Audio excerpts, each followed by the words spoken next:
Buenas tardes chicos, vamos a comenzar con esta clase 3 de literatura y el tema que nos toca revisar el día de hoy es teatro medieval.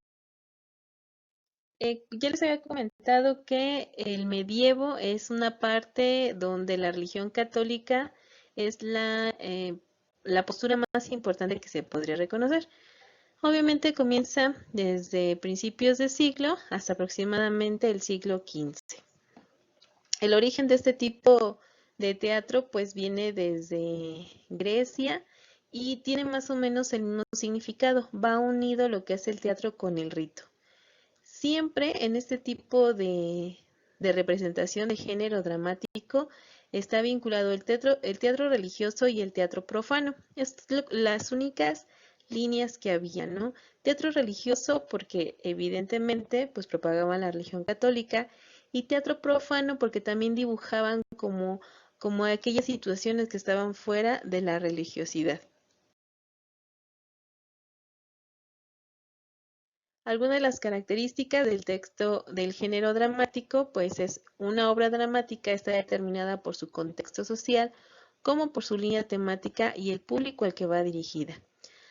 Cada vez que se va a hacer alguna representación, se tiene que pensar bien hacia qué público está dirigido porque modulas desde la forma de hablar, ya veremos esos elementos del género dramático, pero principalmente vemos sobre quién va a ser apreciada estas obras. Otros que los dramas escritos en verso son más propios de las obras religiosas y pastorales. Por obras religiosas, pues ya sabemos toda esta representación en cuanto al catolicismo, y cuando se habla de género pastoril, ahí estamos hablando de situaciones de campesinos propiamente. Eso es a lo que se refiere el teatro pastoril. Los dramas escritos en prosa abordan temas sociales que son de menos interés para la sociedad en general. Cuando se escribe en verso, pues obviamente las líneas y los textos son muchísimo más elaborados que cuando se escribe en prosa, porque la prosa es como hablan las personas comúnmente. Y entonces este tipo de lenguaje lo dejaban para temas mm, más insulsos o menos importantes, como lo consideraban que era la religión. Aquí hay uno que dice, los amantes de Teruel, drama en 4 actos en verso y prosa. Este tipo de representaciones no abordaban propiamente el género religioso, bueno, el aspecto religioso. Por lo tanto, a veces estos eran más atraídos por la sociedad porque versaban sobre situaciones cotidianas, y eso es a lo que se refiere cuando hablan de situaciones profanas. Ahora vamos a ver la estructura. Esta se va a dividir en dos, que es la estructura interna y la estructura externa. La estructura interna tiene que ver todo con el desarrollo del texto, es decir, de qué habla, cuál es la acción dramática, el conflicto dramático, el clímax, la presentación, el desenlace. Toda la manera en que es llevada la obra, esa es la estructura interna.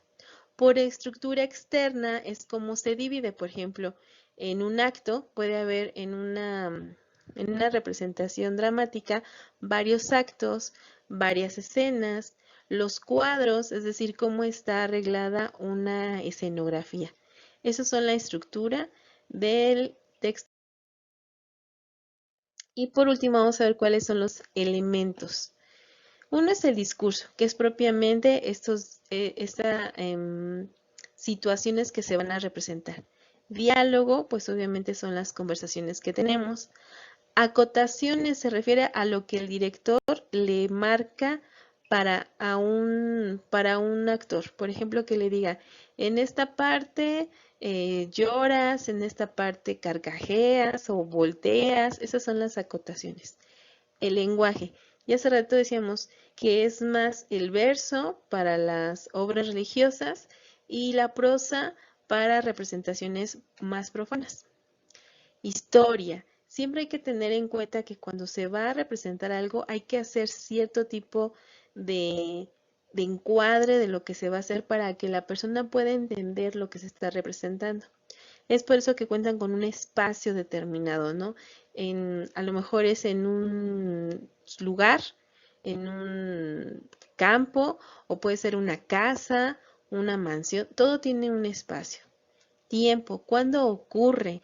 Ya sea por fechas, por día, tarde, noche y los personajes. Aquí en los personajes, bueno, se empieza a ser más grandes.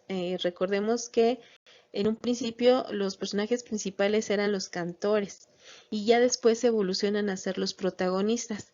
Los que están en estas situaciones adversas pues son los antagonistas y ya de ahí pues tenemos personajes secundarios. Y todos estos son elementos que se deben de considerar cuando se lleva a cabo una representación dramática.